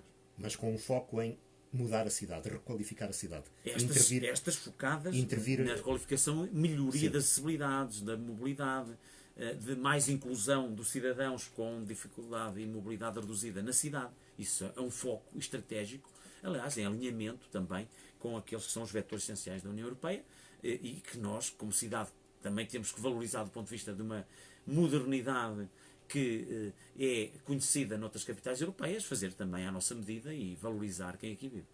E dinheiro para isso tudo? O dinheiro, primeiro, passa por uma boa gestão. Aliás, essa gestão, que tem sido uma marca importante destes últimos 7 anos, equilíbrio financeiro, não há desenvolvimento, sempre o disse, não há desenvolvimento nem crescimento sem finanças públicas equilibradas. Nós conseguimos fazer isso e ganhámos muito dinheiro naquilo que foi a gestão da dívida, mas fundamentalmente usámos todo esses fundos para fazer esses investimentos, em cooperação exatamente com os fundos comunitários. Mas temos que perceber que há 6 anos, a esta parte, nós começámos a fazer obras em overbooking e numa situação difícil como nós tivemos, não fosse a nossa capacidade de gestão, nós não tínhamos capacidade de pagar a obra para depois pedirmos aos fundos comunitários a devolução do mesmo montante investido. E nós fizemos com o dinheiro próprio do município. Algo que quando chegámos não tínhamos. Portanto, não foi só os fundos comunitários. Numa primeira fase, e diria que essa fase corresponde ao primeiro ano e meio de mandato, não era com fundos comunitários.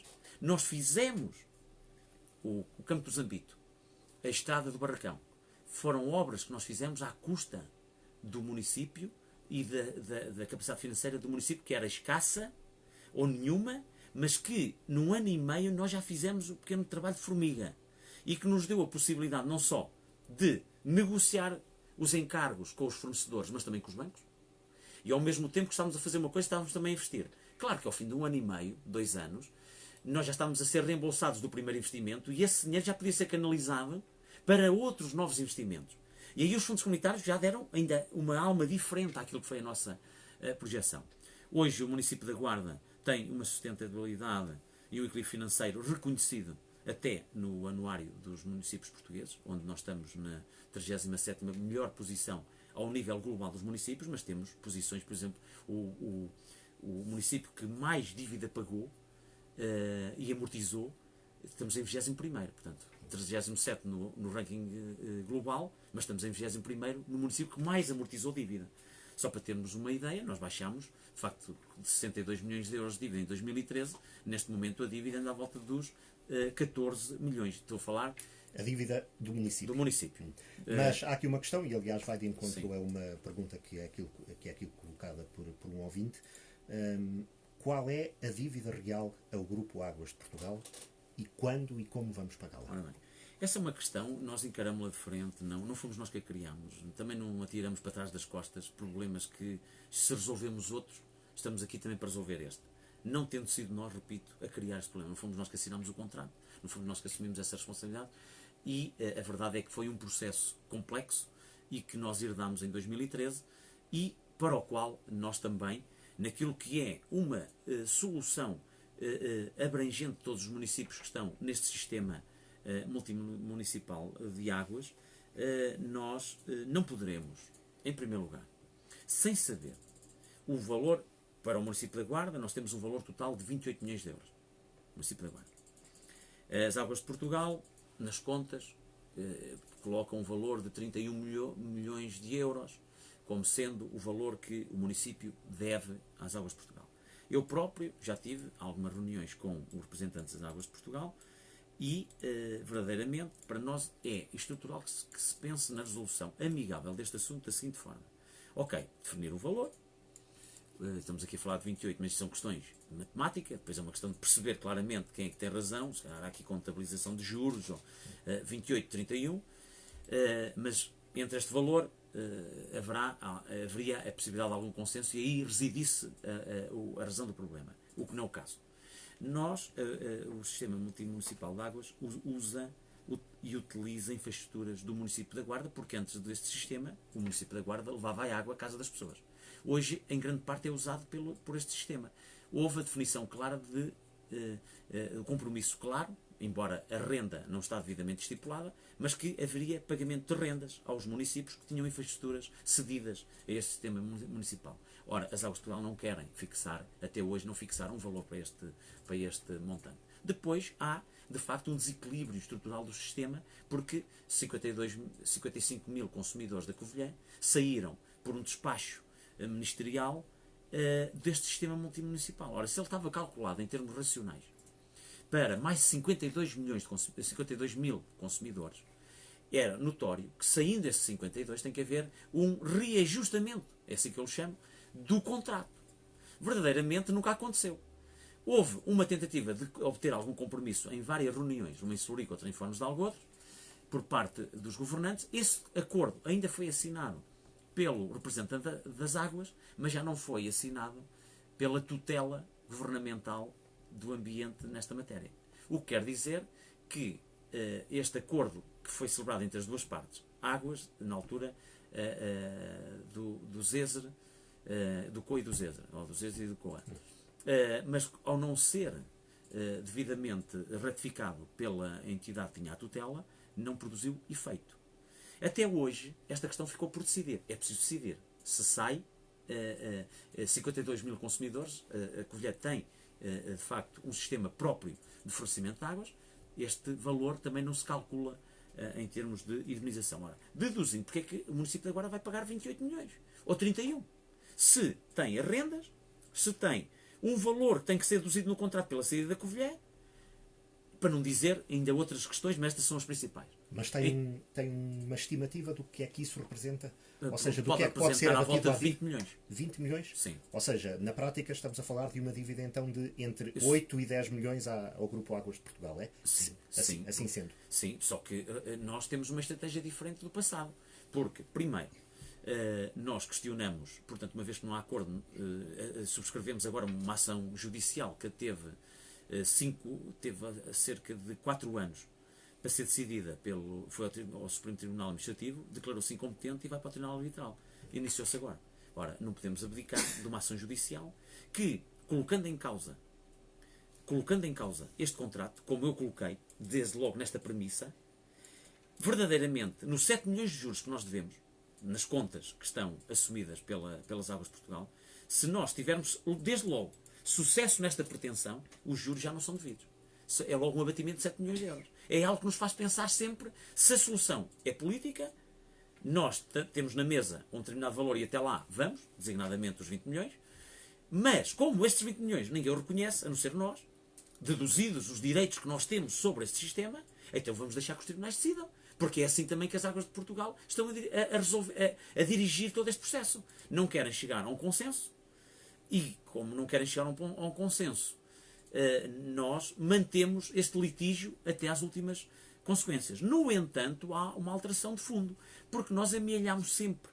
Ou seja, é verdade que não entregámos às Águas de Portugal, mas usámos esse dinheiro, ficou em depósito a prazo. Continua onde temos lá 6 milhões de euros. Está lá. Tirámos 1 milhão de euros na altura para pagar aquele contrato também altamente lesivo para os interesses municipais, quando foi do contrato de arrendamento do edifício em Ansiguarda. Tivemos que pagar 1 milhão de euros de um contrato que assumia pagar 25 mil euros de renda por mês e que o anterior executivo assinou, que nunca pagou e que depois nos calhou a nós a fava do bolo, que foi pagar 1 milhão de euros, e fomos dos 7 milhões e meio que tínhamos amealhado, tivemos de tirar 1 milhão, o que temos lá, 6 milhões e meio, exatamente, para o eventual acordo. À espera que os tribunais decidam. Os tribunais se decidirem a favor Eu próprio já falei ao Ministério da Economia e o Sr. Ministro Se decidirem a favor da Câmara da Guarda, então a esses 6 milhões terão de juntar entre 2 e 4. E 2 e 4. Portanto, esta é uma questão que nos preocupa, mas verdadeiramente, como não há esta vontade de resolver, está nos tribunais, os tribunais decidirão, e a seu tempo depois nós daremos a resposta às suas obrigações. Por falar em águas, algo que tudo isso de que falávamos há pouco, a negociação ou pressão, ou que se chame, com a empresa Têxtil Tavares, acabou por trazer a público, foi também o tal contrato promessa que nunca tinha sido exibido, mas que tem na cláusula sexta algo que de algum modo iliba a própria empresa enquanto aparente poluidora do Rio Diz e depois do Rio Noeme, iliba a empresa da totalidade da responsabilidade, ou de uma boa parte da responsabilidade, em relação ao tratamento dos efluentes, uma vez que de algum modo também estava contratada essa função ser da própria Câmara. Só uma nota é que hoje não amealhamos ainda na questão anterior, porque nós desde janeiro de 2015 estamos a pagar 80% daquilo que é água e do saneamento. Portanto, hoje, 80% da fatura, nunca aconteceu, da fatura. 80% da fatura mensal. Exato, a fatura mensal. Portanto, não temos já o mesmo índice de depósito de valores, exatamente porque estamos a pagar uma parte daquilo que é o consumo por parte dos nossos utentes. Começaram a pagar janeiro de 2015. Agora, nesta questão, é verdade que eu considero até que há uma certa irresponsabilidade, porque um contrato que estipula que o município tem que fazer infraestruturas para receber determinados afluentes é quase um documento em branco, porque não sabemos a dimensão, não sabemos os custos, e o contrato também nada especifica nem baliza os critérios para esse investimento. É um contrato altamente prejudicial, também desse ponto de vista, para os interesses coletivos. Algo que qualquer cidadão colocaria em causa, e o município em 2001 de então não colocou. E a verdade é que nós próprios, fruto dessa cláusula, fizemos algum investimento para receber esses afluentes. Mas há uma questão de fundo e que não é da nossa responsabilidade. Os afluentes têm que ser tratados e nós depois vamos recebê-los, porque nós não estamos obrigados a tratar esses afluentes, estamos obrigados a recebê-los. E obrigados a recebê-los, nos termos desse contrato, que, como disse, é uma cláusula irresponsável e altamente prejudicial para o interesse público, a questão fundamental é que também há um problema, o limite para que os afluentes possam ser recebidos na central de tratamento destas águas, não pode estar acima dos 1000 QCOs. É uma medida técnica que no fundo regula esta matéria. E com toda a técnica utilizada pela empresa, do conhecimento que eu tenho, é que ele ainda anda ali por uns 1200, 1300 QCOs. O que quer dizer que a estação de tratamento de São Miguel não recebe. Nós temos que bombear esses fluentes para a estação. E fizemos esse investimento. Portanto, estamos preparados para receber. Mas há aqui um problema também amontante, complexo. É que, para se receber esse afluente, não pode ter o grau dessas águas, o grau poluente das águas não pode estar acima dos 1000. E, verdadeiramente, eles chegam lá, nós fazemos o controle e a monitorização e percebe-se que estão acima desses 1000. E temos aqui um problema complexo para resolver, mas o qual também nós temos que encará-lo de frente. Mas não é só uma questão desta empresa, é uma questão também porque temos áreas e focos poluentes em outros pontos, e é isso que temos que, no projeto de despoluição, que temos primeiro identificar e paulatinamente ir dando resposta. Onde esta questão aqui é de facto preocupante, porque aquela indústria é altamente poluente face ao nível que apresenta aqueles resíduos, e por isso nós não podemos colocar sem tratamento esses resíduos nestes 2 rios que banham a Guarda. Temos que avançar, havia muito mais para dizer, mas vamos agora para uma questão política final e peço-lhe respostas também rápidas. O senhor já é militante do PSD. E há aqui um facto porventura interessante, é que além da Guarda, o PSD é poder em Bragança, Braga, Aveiro, Viseu, Santarém e Faro, se não me falha nenhuma, isto em termos de capitais de distrito. Ora, eu não me lembro que algum dos seus colegas tenha manifestado, como manifestou, publicamente o apoio ao presidente do partido, Rui Rio, na reeleição que culminou no passado sábado. Conta até como presidente da Câmara e apoiante de Rui Rio declarado vir a ser chamado para algum órgão nacional do partido que não seja apenas por inerência, pelo facto de ser autarca. Espera esse reconhecimento e de algum modo esse apoio, uma vez que também ficou aqui com a criança nos braços, porque Rui Rio assim quis, Rui Rio assim deixou Álvaro Amar ir embora, não é? Pronto, eu nesta matéria apoiei Rui Rio desde a primeira hora, porque me revejo em muitas das ideias, daquilo que é a sua conduta, a sua atitude política, a sua responsabilidade e sentido de Estado, e revejo-me exatamente nestes princípios, demonstrado esse apoio, não só porque fui mandatário e conselheiro nas legislativas, e porque em política, não sendo a coerência um fim em si mesmo, mas é um valor que devemos respeitar, eu fui coerente e mantive, por princípio, mas também por coincidência de pensamento com algumas das ideias que Rui Rio manifestou para, no fundo, no seu projeto para defender Portugal, eu revi-me sempre na candidatura de Rui Rio. E filo, como disse, exclusivamente nesse sentido. Não ando à procura de lugares, ando à procura de, dentro da minha responsabilidade, conseguir encontrar as melhores soluções para satisfazer. E esse é a mais-valia, a causa mais importante da política. É nós sermos reconhecidos pelas boas decisões que tomamos.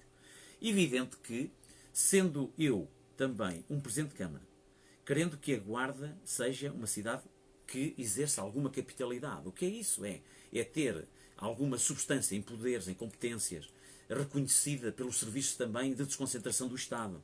E aqui dar alguma dimensão nacional, alguma importância aos que cá vivem, porque sabem também fazer e assumem responsabilidades que têm dimensões nacionais, têm uma dimensão nacional, e isso valoriza a política e valoriza a nossa cidade e a nossa região. Claro que, se esse desafio que eu não procurei atingir por via do apoio que eu dei a Rui Rio, mas que, como o cargo que eu exerço, enquanto responsável também por esta autarquia, e sendo capital distrito, uma das 5 ou das 6 que referiu, e tendo eu tido esta posição clara de apoio a Rui Rio pode contar comigo para aquilo que ele entender e que eu possa ser útil na defesa não só da região, do concelho que eu represento, mas daquilo que eu pudesse ajudar também no partido para construir um Portugal melhor. E a nível local, há uma boa relação com o Presidente da Conselhia, Tiago Gonçalves? Foi importante o trabalho desta Conselhia, ou tem sido importante na transição? Tem. O Tiago Gonçalves, como Presidente da Conselhia, foi sempre uma pessoa atento aos problemas que tinham a ver com as opções que o Executivo também tomava, que toma. Ele próprio também tem a sua convicção daquilo que, dentro deste âmbito social-democrata, que melhor responde às necessidades das populações e, designadamente, no desempenho da presidência e da Conselhia. Mas também como líder do grupo parlamentar, ele sempre demonstrou um elevado nível de responsabilidade que tinha, através daquilo que era o seu pensamento, que era expressado por várias vezes nas declarações que fazia na Assembleia Municipal e também nas convenções que realizou ao nível da autarquia. E nesse sentido, não só porque teve sempre uma atitude responsável, que se coaduna exatamente com a sua forma de pensar, apoiou também as decisões do município em momentos até que houve algum burburinho.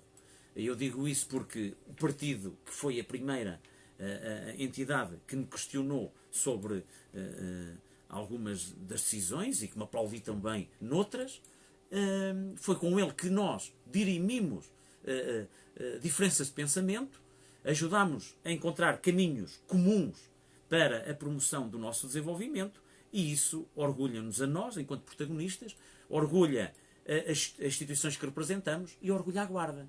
E isto é que é correto na política, é a gente dos atos que praticamos, das diferenças por vezes até de pensamento, mas também na coincidência de pontos de vista, podermos sempre focar-nos não em nós, não nos nossos interesses, mas naquilo que é melhor para o interesse coletivo. E nós demos, e o Tiago Gonçalves deu também, um bom exemplo de responsabilidade e daquilo que é o respeito institucional pelas competências, pelas ações que cada um tem em mãos, fruto das responsabilidades políticas que tem, e nesse sentido diria que foi uma boa colaboração, que é uma boa colaboração tê-lo como Presidente da Conselhia, e espero que continuemos no futuro também a trabalhar desta forma, porque é assim que valorizamos a política e valorizamos a comunidade e o partido. O partido, mas em última instância, porque é que mais interessa a comunidade. Vai ser candidato, quer ser candidato em 2021? Eu sei que sou Presidente da Câmara Municipal da Guarda. Não tenho, neste momento, não passa convictamente por mim, agora estar a definir se sou ou não sou candidato. Não é isso que me move. Há pouco fazia uma pergunta também próxima. Eu estou focado nestes projetos que acabei de referir. E isto é o nosso melhor bilhete de identidade, neste momento, cartão de cidadão, que nos identifica de um bom ou mau político. E só vale a pena vir para a política para sermos bons políticos. E esse é o meu foco. É o meu foco, como penso também de todos os elementos do Executivo que estão focados no cumprimento das promessas que fizemos e querer apresentar o melhor resultado à Guarda. Não somos como outros, como disse, mal aqueceram, ainda nem aqueceram os lugares, já estão a afirmar-se como candidatos. Não é assim que nós vemos a política. Eu sou Presidente de Câmara por mais 18 meses, porque é esse o tempo que decorrerá até ao final do mandato. E como tal, hoje aqui eu assumo a minha qualidade de Presidente de Câmara, o futuro a Deus pertence. Claro que nós também na construção do projeto estamos sempre na perspectiva daquilo que melhor servirá os interesses da Guarda, mas o meu foco e o meu objetivo, a minha meta é ser um bom Presidente de Câmara nestes 18 meses. Carlos Chaves Monteiro, Presidente da Câmara Municipal da Guarda, obrigado por ter aceitado o convite da rádio para esta grande entrevista que passa em reposição ao início da manhã desta sexta-feira e estará ainda esta tarde em podcast nos meios digitais da rádio. Obrigado.